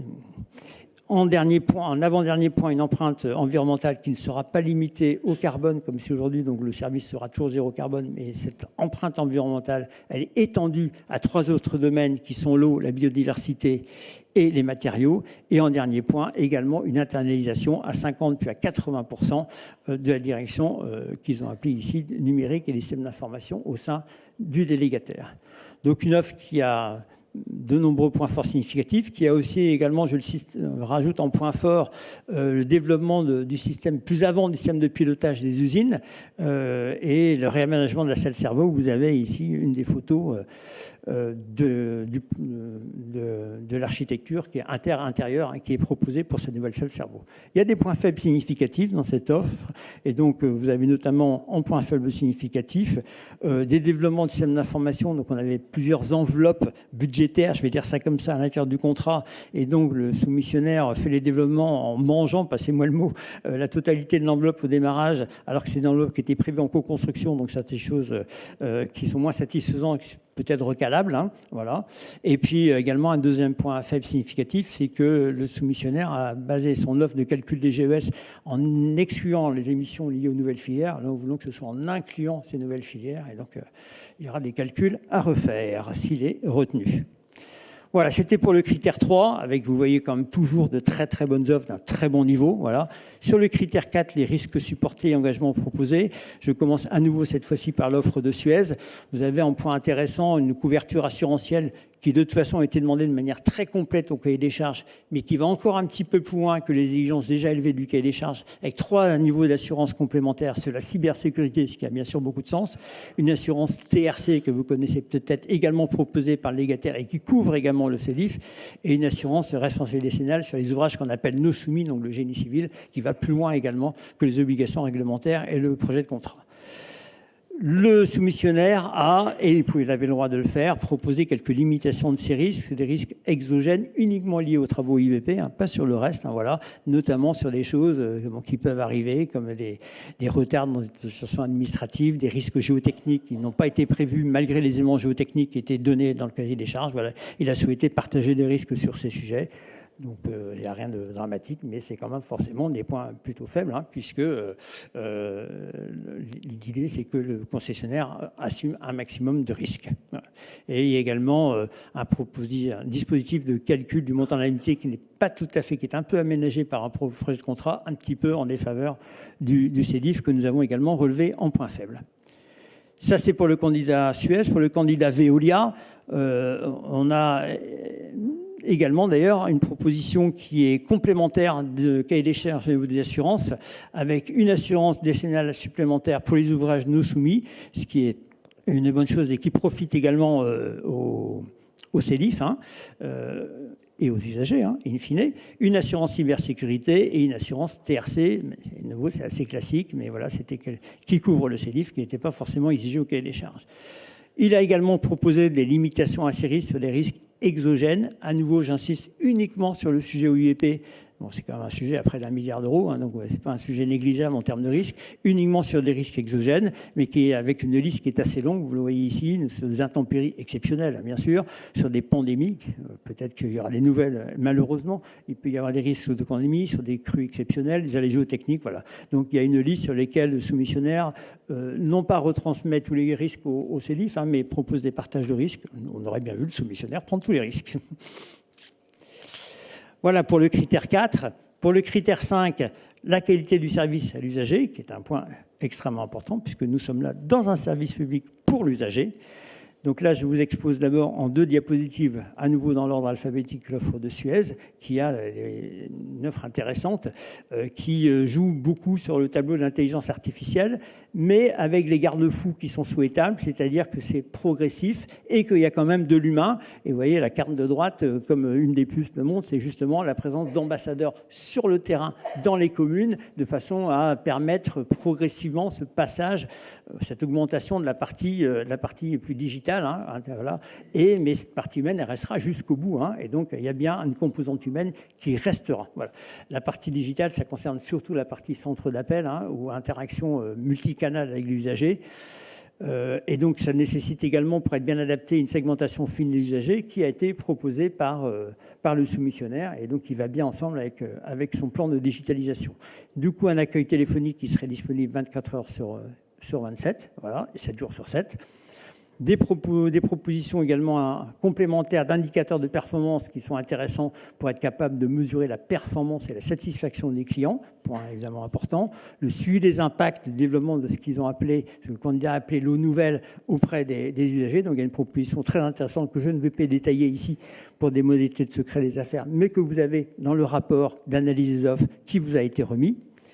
La mise en place des 200 ambassadeurs sur le terrain dont je vous ai parlé, vous avez la carte sur la droite de répartition de ces ambassadeurs, et puis également des engagements sur l'usage, l'accompagnement des usagers dans la mise en place d'une nouveauté relevé pour tirer pleinement profit de tout ce que peut apporter ce télérelevé en termes de compréhension de sa consommation. Et notamment également des alertes sur consommation qui révèlent des fuites à l'intérieur après le compteur. Et cette offre a également des points faibles significatifs, notamment des ventes de prestations accessoires qui sont confiées à ce qu'on appelle donc toute l'équipe multicanale. Nous, on y voit un risque d'incitation à l'achat, alors que nous sommes dans un service public, donc on est content d'avoir des prestations accessoires qui peuvent intéresser les usagers, mais on est toujours un peu précautionneux sur cette démarche. Et puis également, étant donné qu'il y a une très forte digitalisation, le soumissionnaire a logiquement revu les indicateurs de qualité. Par exemple, le téléphone il décroche tout de suite, si c'est un robot qui décroche, c'est pas un humain. Mais d'un autre côté, on aurait aimé avoir des nouveaux objectifs pour être capable de mesurer cette amélioration, et ils étaient absents de l'offre. Et puis, quelques points faibles également que je me permets de donner. Une première rapidité de retard qui aujourd'hui est à J+24 ou J+27 après l'envoi de la première facture qui serait anticipée à J19, ça nous paraît un peu court. Un accès direct à la base abonnés usagers qu'on aurait souhaité sans limitation, tout en étant dans le respect, bien sûr, du RGPD, voilà, et qui n'est pas tout à fait acquise. La mise en œuvre de la solidarité qui n'est pas, qui a été reformulée d'une manière qu'on veut bien comprendre, mais qui est beaucoup plus large, mais du coup baisse fortement l'aide moyenne accordée, ce qui n'est pas tout à fait, ce qui, à notre avis, ne colle pas forcément avec le besoin réel au niveau de la population, et pas tant que ça d'actions pédagogiques vers les jeunes qui sont notre avenir. Voilà, l'offre de Veolia maintenant sur ce service rendu à l'usager qui a également des points forts significatifs que vous avez ici listés, notamment un plan de communication en accompagnement de la diffusion d'une eau pure et sans chlore et sans calcaire, qui est une nouveauté gigantesque pour les usagers, donc qui peut-être vont être incités, je l'espère, à boire de l'eau du robinet en toute confiance désormais. Voilà. Et donc il y a tout ça, ça s'accompagne de communication qui est fort bien présentée par ce soumissionnaire. Et vous avez d'ailleurs également l'usine-sur-Marne, la proposition d'une salle pédagogique qui pourra accueillir des visiteurs ou des scolaires, notamment de 400 mètres carrés. Vous avez ici une des images qui est proposée pour cette salle immersive. Voilà. Et puis également, peut-être ce que je vais appeler un troisième étage de la fusée sur l'eau solidaire qui est intéressant. Le premier étage, c'est l'aide aux abonnés. La deuxième, c'est l'aide aux usagers, parce que vous savez qu'il y a beaucoup d'habitats collectifs sur le territoire du CEDIF, donc il y a beaucoup d'usagers qui ne sont pas abonnés, hein, ils payent l'eau dans leur charge. Et donc c'est un peu le deuxième étage de la fusée qui a mis en place le CEDIF maintenant il y a plusieurs années. Voilà. Et peut-être que le troisième étage, c'était l'accompagnement des copropriétés, qui est également, d'ailleurs, je ne l'ai pas dit, proposé par Suez, mais une manière plus ample, clairement plus ample par Veolia, puisque vous voyez, il y a 30 000 foyers par an qui seraient ainsi accompagnés pour essayer de réduire les difficultés de ce qu'on appelle les copros. Voilà. Et puis également des engagements de performance d'indicateurs de qualité, notamment un indicateur qui était déjà dans le projet de contrat et sur lequel le soumissionnaire s'est engagé au-delà de l'ordre du projet de contrat qui s'appelle CSAT, hein, Customer Satisfaction, c'est comme ça que s'appelle cet indicateur, avec des engagements intéressants. La proposition d'un service de plomberie après compteur, mais cette fois-ci qui serait délivré par des plombiers uniquement recommandés dans une liste proposée librement par le soumissionnaire, avec un contrôle de qualité après, voilà, de façon à ce que le soumissionnaire, le futur délégataire, n'intervienne pas après compteur, si vous n'êtes plus dans le service public, mais en même temps puisse aider les usagers, voilà, sur ces services-là. Il y a un contrôle qualité, ce qui est intéressant. Si un professionnel ne faisait pas très bien le travail de manière répétée, il faudrait peut-être le sortir de la liste. Voilà. Et puis également un pré-paramétrage intéressant des alertes sur consommation. Donc une alerte sur consommation, quand vous consommez trop, c'est que peut-être votre chasse d'eau fut, et donc c'est intéressant, bien sûr, vous recevez un SMS pour vérifier si vous savez pourquoi il y a une surconsommation ou effectivement vous êtes un peu étonné de cette surconsommation. Également des points faibles dans cette offre, un point faible significatif qui est une construction qu'on a trouvée souvent lente de toutes ces propositions intéressantes. Souvent, on a des délais qui vont jusqu'à 2028, 2029, voilà. Et notamment également sur... donc ça, c'est un des points faibles qui est marqué, un point faible même significatif. Voilà, toute la connaissance des usagers, puisqu'aujourd'hui, on s'adresse bien aux usagers et pas aux seuls abonnés. Et on aurait souhaité aller plus loin, notamment sur toute cette partie base usagers. Et également, donc en point faible, la mise en place d'ambassadeurs. Donc c'était une demande du cahier des charges. Et voilà, c'est une démarche très très progressive, bien ciblée, mais très progressive de la part du soumissionnaire qui proposait, avec seulement la première année 25 ambassadeurs. Donc ça nous paraît peu. Et donc ça termine bien à 370, ce qui est un chiffre satisfaisant. Mais voilà, et puis en plus il y a des modalités qui sont peut-être pas faciles à mettre en œuvre. Voilà, et je termine maintenant sur le critère 6. Le critère 6, c'était la gouvernance et les ressources humaines. Donc, dans un premier temps, à nouveau, je vous présente l'offre de Suez avec une préoccupation importante et très pertinente du soumissionnaire qui propose d'aller jusqu'à 6% de la masse salariale en formation du personnel. Il y a tout ce qui est judicieux, parce que les technologies évoluent très très vite. Et en plus, il va y avoir la démarche au sans chlore avec des nouvelles technologies maintenant pour exploiter le réseau. Et également plusieurs points forts. Vous avez notamment un schéma directeur des différentes implantations et des centres de travaux qui est bien pensé au niveau du territoire. 6 certifications ISO, enfin pas que ISO, mais souvent ISO, en plus de celles qui sont demandées au projet de contrat, c'est quand même plutôt une garantie. Voilà. La proposition que la société projet soit une société à mission, avec des exigences particulières relevant des sociétés de mission que vous avez, ainsi qu'expliqué dans le rapport, qui est intéressante, des engagements en termes de sécurité et d'accident du travail, et la mise en place d'un modèle de données. Donc ça, c'est la partie gouvernance des données. Donc ça fait bien partie de la gouvernance. Et donc la façon dont vous gérez vos données, vous les structurez, vous les organisez, est essentielle, bien sûr, pour être capable après d'en tirer parti. Et il y a une proposition ici intéressante avec 8 experts de la part du soumissionnaire Suez. On a relevé 2 points faibles. Un capital de la société dédiée qui me paraît un peu juste par rapport aux enjeux, même s'il y a une société mère au-dessus qui est de 100 000 €. Et puis, le soumissionnaire a indiqué dans son offre que les prestataires, les partenaires qu'il avait déjà présentés étaient indissociables de son offre, c'est-à-dire qu'ils n'entendent pas les remettre en concurrence. Et nous, on souhaite qu'un maximum de sous-traitants soient mis en concurrence, même si ça devait terminer, in fine, par celui qui avait été pressenti initialement, de façon à, bien sûr, avoir le meilleur prix et la meilleure qualité, de manière transparente. L'offre de Veolia est également intéressante sur ce critère numéro 6, avec 10 certifications complémentaires au-delà, ou labellisation au-delà de ce qui était demandé au projet de contrat, et un effort un peu moindre, mais quand même très intéressant, de la masse salariale de 4,5% pour la formation. Et on note également plusieurs points forts, notamment la mise en place d'une organisation, d'une comitologie donc, pendant l'exécution du contrat, donc de bien être en coopération et en co-construction avec le CEDIF. Voilà.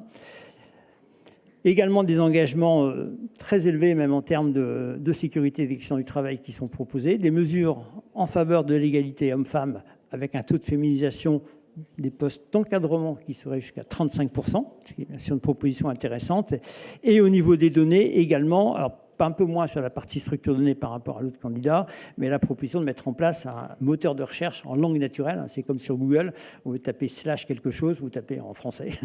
Donnez-moi le débit du débitmètre numéro 14 de l'usine et vous aurez la réponse, ce qui est bien sûr un outil intéressant pour le CEDIF. Voilà, j'ai présenté les 6 offres pour chaque critère. Et donc, je n'ai pas terminé sur le dernier point de l'offre Veolia, un point faible significatif qu'il faut quand même signaler, c'est que donc il y a une baisse assez importante des effectifs sur le service clientèle, 40%. Certes, il y a beaucoup de nouvelles technologies. Certes, il y a le télérelevé qui va diminuer les appels. Bon, on n'est pas tout à fait... Alors, il y a des engagements du soumissionnaire sur la qualité de service. Donc, il s'est engagé. Mais voilà, on a trouvé ça... on a eu des débats, on la trouve un peu élevée. Voilà, donc j'ai terminé sur la partie présentation des 2 offres pour chaque critère. Je suis allé un peu vite peut-être, mais vous avez le détail à nouveau dans le rapport détaillé qui vous a été remis. Et à nouveau, je ne veux pas aller divulguer des informations que je n'aurais pas à faire dans ce cadre. Et donc, au final, vous avez la notation ici des offres, qui est un bilan des points forts et points faibles. Donc, vous avez, et puis en bas, la note finale, puisqu'on termine de manière quantifiée, de façon à être précise. Voilà. Donc, sur le premier critère qui comptez 35%, donc les candidats peuvent aller jusqu'à 35 points. Vous avez une offre, vous l'avez vu, qui est essentiellement préférable de la part de Veolia, qui recueille 29 points, puisque vous vous rappelez, il y a quelques coefficients qui nous convenaient un petit peu moins, et l'offre de Suez, qui est quand même une dizaine de points en dessous, parce que l'augmentation du prix qui est proposée est significative, alors que Veolia, sur la 120 mètres cubes, conduit à une légère baisse du prix de la part délégataire. Je réinsiste à nouveau. Sur les travaux IBP, on a de très belles offres. Avec ceci dit, quand même un petit plus à la partie Veolia, notamment sur le sujet de l'abattement des micropolluants, qui est un sujet qui nous concerne beaucoup et qui a été un des très relevés également lors du débat public. Et donc c'est pour ça qu'il y a, notamment pour ça qu'il y a un avantage, mais pas uniquement là-dessus, à l'offre Veolia. Sur la partie gestion technique, on a des offres qui sont quasiment équivalentes d'un très bon niveau, et on s'approche vraiment du maximum des 15 points. Le tout petit plus de l'offre de Veolia est lié à sa couverture du réseau par les 12 000 capteurs dont j'ai parlé et qui, je pense, est assez judicieuse. Au niveau des risques, donc les candidats ne sont pas au maximum puisqu'ils ont proposé à nouveau quand même uniquement sur l'IBP que sur des risques exogènes quelques partages de risques, peut-être plus chez Veolia, donc il y a une offre encore un petit peu inférieure à celle de Suez, mais bon, il n'y a rien de dramatique, c'est uniquement sur des sujets exogènes et offre au IBP. Sur la partie qualité de service, on a de très bonnes offres avec un plus du côté de l'offre Suez parce que la combinaison intelligence artificielle, ambassadeur, terrain progressif est vraiment intéressante. Et donc, vous avez une offre qui est de Suez qui, cette fois-ci, est devant l'offre de Veolia. Et on a des offres qui, un peu par hasard, ont exactement la même note puisque ce n'est pas les mêmes points forts et points faibles sur les critères numéro 6. Voilà. Et quand on fait la somme pondérée de tout ceci, vous avez aujourd'hui le résultat qui est surtout déterminé, vous l'avez vu, par les 2 premiers critères, parce que sur les 3 suivants, on est sur des choses équivalentes, voire parfois supérieures du candidat Suez, avec donc de l'ordre d'un peu plus de 80 points pour Veolia et un tout petit peu moins de 70 points pour Suez, soit à peu près de l'ordre de 11 à 12 points d'écart. Voilà, donc peut-être à titre de rappel et de conclusion, donc c'est sur cette base, je pense, mais du rapport qui vous a été remis, que vous allez pouvoir, j'espère, vous déterminer. On a essayé de vous éclairer le plus pédagogiquement et le plus complètement possible. Donc l'offre de Veolia qui est proposée par le président pour la délibération, puisque c'est ainsi que le Code général des collectivités locales le prévoit, des collectivités territoriales par contre, excusez-moi. Donc cette offre se distingue sur plusieurs points que je me permets ici de rappeler. Une baisse de la part du tarif délégataire, j'insiste à nouveau, je crois que je l'ai fait déjà plusieurs fois, de 6%. Alors après, ce n'est pas forcément une baisse du prix de l'eau, ça dépend parce qu'il faudra également que le CEDIF commence à financer le travaux IBP, mais c'est quand même bien sûr une source d'aisance pour le CEDIF que d'avoir la part délégataire qui puisse en baisse, et c'est bien sûr très bon in fine pour l'usager. Voilà. La mise en œuvre d'unités de filtration membranaire avec donc des osmoses IBP qui sont bien conçues jusqu'à 400 000 m3 et qui permettent de réduire, comme on l'avait demandé, la teneur en calcaire, mais qui permettent également de manière importante les micropolluants. Un niveau de rendement qui va au-delà de ce qu'on avait proposé au cahier des charges à 93%, qui est intéressant pour le maintien en état du patrimoine et la préservation de la ressource, notamment dans une perspective de changement climatique. La refonte du télérelevé, vous vous en rappelez, qui présente une redondance d'infrastructure qui est intéressante au niveau de la fiabilité, de la transmission du signal et donc sa bonne réception par le CEDIF, par le délégataire et par les usagers eux-mêmes. Également un taux de satisfaction par les usagers qui va être cette fois-ci mesuré précisément avec un indicateur et qui serait de 85 plus de 88%, qui est un très bon taux de satisfaction avec un engagement du soumissionnaire. Un service de plomberie qui n'est pas trop invasif mais qui est proposé au niveau de l'usager après compteur. Un volet social qui, c'est un petit peu le troisième étage entre guillemets du service dont je vous ai parlé, qui va jusqu'aux propriétés, ce qui est voilà, un axe intéressant. Une empreinte environnementale qui ne se limite pas au bilan carbone, mais qui va également sur les autres composantes eau, matériaux et biodiversité, avec également même un volet hydrogène qui était demandé, mais qui est intéressant, notamment sur des poids lourds, dont on n'avait pas parlé, qui sont les plus difficiles à convertir à niveau électrique ou hydrogène, comme vous le savez, et un plan de communication dont je vous ai également pas mal parlé, qui est complet pour accompagner le démarrage de l'eau sans chlore et notamment inciter les usagers à boire désormais au robinet une eau pure, débarrassée de ces micropolluants. Voilà, j'ai essayé de présenter la totalité de la manière la plus synthétique possible. Et ceci dit précise. Voilà. Et je serai heureux de répondre à vos éventuelles questions. Merci.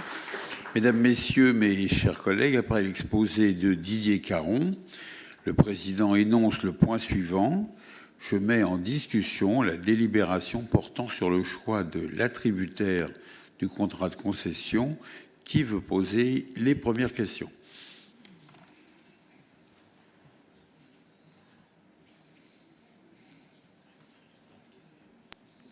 Monsieur Caron vous a séduit, là. C'est vrai que ce sont des bons rapports. Je trouve que c'est un vrai débat d'adjudication et qu'on a fouillé tous les apports. Alors, oui, monsieur Gilles Poux. Oui, je veux bien dire deux mots. Je crois que cette proposition est une étape importante parce que ça conclut plusieurs années de travail, hein, y compris sur le choix initial d'aller vers une nouvelle délégation de service public, choix que je ne partageais pas complètement. J'aurais préféré qu'on passe à... Tu es un garçon honnête et compétent. Un régie publique, mais je dirais ce choix ayant été fait par l'ensemble du conseil. On a travaillé ensuite pour faire en sorte que l'usager sorte gagnant de l'ensemble de ce processus. Je trouve que les offres sont rassurantes au regard de l'ensemble des éléments qui nous sont fournis. Moi, ce que je voudrais souligner, c'est deux, trois choses.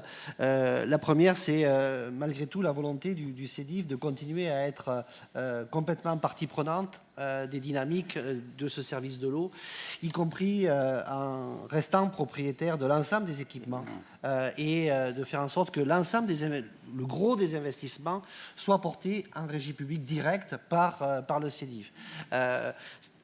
Pour caricaturer un tout petit peu, ce n'est pas une délégation où on donne les clés à quelqu'un qui va tout faire. C'est une délégation, certes, mais essentiellement sur le service et tout ce qui concerne les infrastructures, les gros investissements, c'est le CEDIF qui en reste pleinement en possession, y compris avec des procédures d'appel d'offres qui permettent de créer les conditions d'avoir, je dirais, la meilleure qualité de service. Et je crois qu'on ne peut que se féliciter de cet engagement qu'on perpétue à travers le choix qui nous est proposé aujourd'hui. La deuxième chose que je voulais dire, c'est que les propositions des délégataires, c'est pour ça que moi je soutiendrai la proposition de Veolia, d'aller vers une baisse de la part délégataire dans une situation plutôt d'inflation générale, c'est plutôt sécurisant pour nous et au regard, je dirais, des enjeux que va représenter l'OIVP, là aussi, ça nous donne quelques marges de manœuvre pour faire en sorte que ça pèse le moins possible sur les usagers, même si ces mêmes usagers vont potentiellement gagner, profiter parce que une eau de meilleure qualité, donc des matériels électriques qui vont être plus durables, etc. etc. On a vu toutes ces questions-là, mais je crois que c'est là aussi plutôt intéressant et sécurisant pour l'avenir. Moi, ce que je voulais souligner, c'est la sûreté du réseau, qui là aussi, avec des objectifs, on est à 91, 90, 91, et on se propose de continuer à monter. C'est un niveau éminemment puissant qui, je dirais, est en rupture avec la situation générale de notre pays. Absolument. Dans notre pays, on est plutôt autour de 60-70% je dirais, dans le ratio de 1 litre d'eau pompée et ce qui est amené au robinet. On est à 91, 92 et on est dans ces strates-là.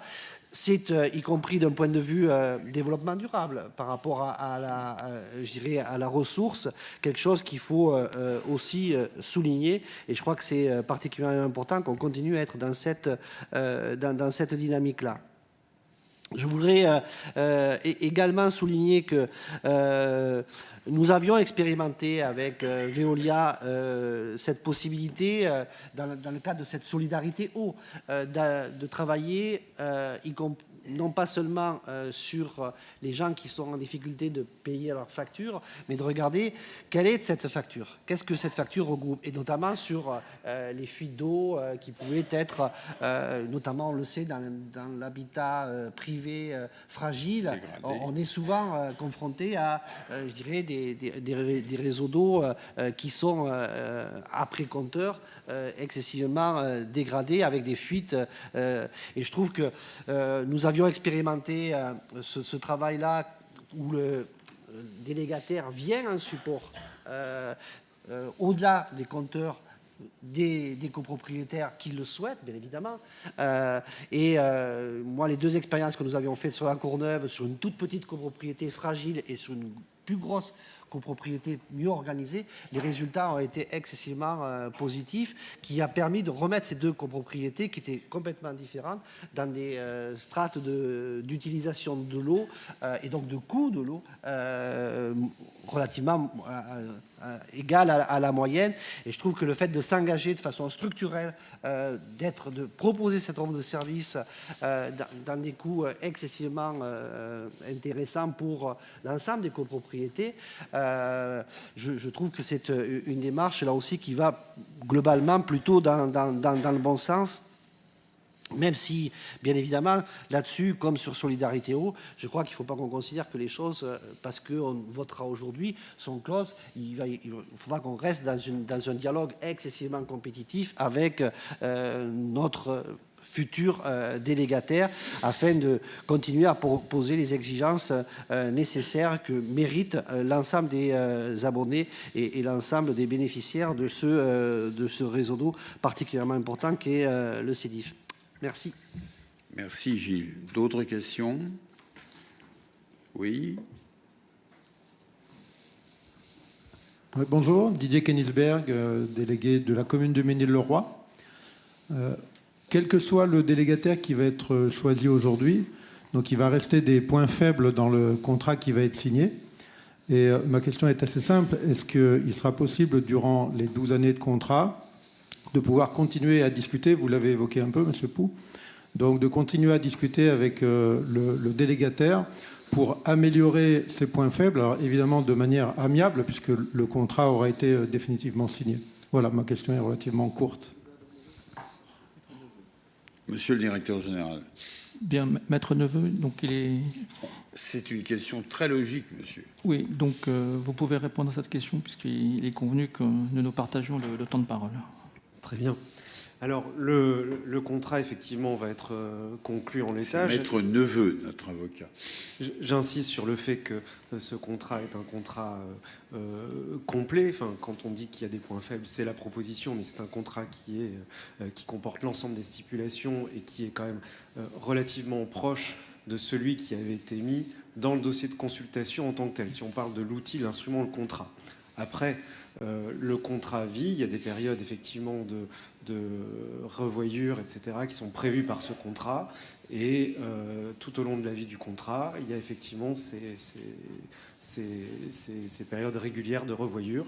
Après, les améliorations, elles seront aussi fonction, vous l'avez dit, des accords des parties et dans le respect de la réglementation. Bien sûr, le comité sera saisi à chaque fois puisqu'il y aura un 6 dans le contrat. Je voulais juste également préciser, Monsieur le Président, que tout au long du contrat, les activités du CEDIF sont soumises à la police de l'eau, aux autorités de l'État. Et évidemment, quel que soit le délégataire, les autorités de l'État ont le pouvoir de demander au CEDIF et donc à son délégataire d'adapter sa production, sa distribution au regard des nouvelles normes. Voilà. Pas d'autres questions? Alors, je reprends la parole. Oui, c'est marqué, on m'a donné un papier où on me dit je reprends la parole. Donc, je reprends la parole. Le CEDIF a donc reçu, mes chers collègues, 2 belles offres, il faut le dire, sans doute les plus belles du monde selon nos experts, qui émanent de grandes sociétés françaises, acteurs majeurs internationaux du secteur de l'eau. Une offre se distingue, présente toute qualité signalée par nos collaborateurs et conseils. Le résultat de l'analyse des offres conduit au constat que l'offre de la société Veolia Eau, Compagnie Générale des Eaux, présente le meilleur avantage économique global pour le CEDIF au regard des critères de jugement des offres prévus dans le règlement de consultation. En conséquence, je propose au comité syndical de retenir l'offre de la société Veolia Eau, Compagnie Générale des Eaux. C'est ce choix qui est soumis à votre scrutin. La délibération qui vous est soumise vise également à approuver le contrat négocié avec une société et à en autoriser la signature. Comme mentionné dans mon propos liminaire, je souhaite attendre la prochaine décision du Conseil d'État pour signer, le cas échéant, le contrat. Donc aujourd'hui, on approuve, mais nous ne signerons qu'après l'avis du Conseil d'État pour ne pas avoir l'air de forcer celle-ci. Monsieur le Président, Madame de Ferry-Cessac a levé la main. Oui. Merci, Monsieur le Président. Dina de Ferry-Cessac, Saint-Ouen, EPT Pleine Commune. Je ne souhaitais non pas poser des questions, mais prendre la parole concernant cette délégation de service public. Je souhaite remercier le travail conséquent des équipes de l'accueil qui m'a été fait lors de mes visites sur le siège de Saint-Benoît ces 15 derniers jours. Je les remercie également pour cette synthèse. Je suis ravie de voir la salle plus pleine qu'à l'accoutumée, avec de nouveaux visages et davantage de représentantes. Néanmoins, en premier lieu, je tiens à vous informer que le volume 3 du contrat, à savoir le compte d'exploitation prévisionnel qui indique le coût du projet, était illisible car imprimé en police trop petite. Le 15 janvier, j'ai par mail demandé à ce qu'une version PDF plus large soit mise à ma disposition. Cette demande est restée sans réponse, malgré ma relance de vive voix datant d'hier. Ce compte constitue, me semble-t-il, un point capital dans notre analyse des coûts et des bénéfices. L'illisibilité de ce compte ne m'a pas permis d'avoir une analyse éclairée et objective, et ce même si la synthèse est très bien faite et le fruit d'un travail de plusieurs années. Je sollicite donc votre bienveillance pour disposer dès à présent de ce document sous format lisible. Avec un contrat de 329 pages et de plus de 9000 pages d'annexes concernant cette nouvelle délégation de service public, nous avons tenté d'en faire une synthèse constructive. Malgré notre bonne volonté, force est de constater que la désignation de ce nouveau délégataire est tout sauf une surprise, étant donné que c'est le même depuis un siècle. Vous comprendrez aisément que nous ne pouvons que voter contre, eu égard à nos valeurs écologistes que nous défendons depuis le début de ce mandat et pour une de mes collègues depuis 2014. Cette nouvelle délégation de service public va coûter aux usagers entre 800 millions d'euros et plus d'1 milliard, la bagatelle d'un projet pharaonique payé plein pot uniquement par les usagers. Il ressort de ces 24 volumes de la taille d'un bottin chacun que l'OIBP va provoquer.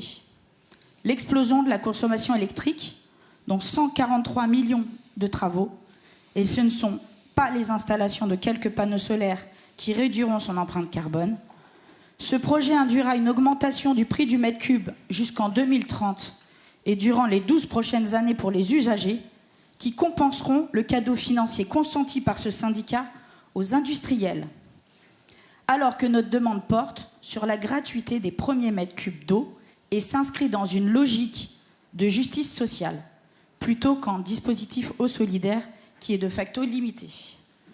Notre proposition d'un tarif progressif et incitatif, nous semble-t-il, est bien plus pertinent et nécessaire dans le cadre de la transition écologique, de l'urgence climatique et de la raréfaction de la ressource.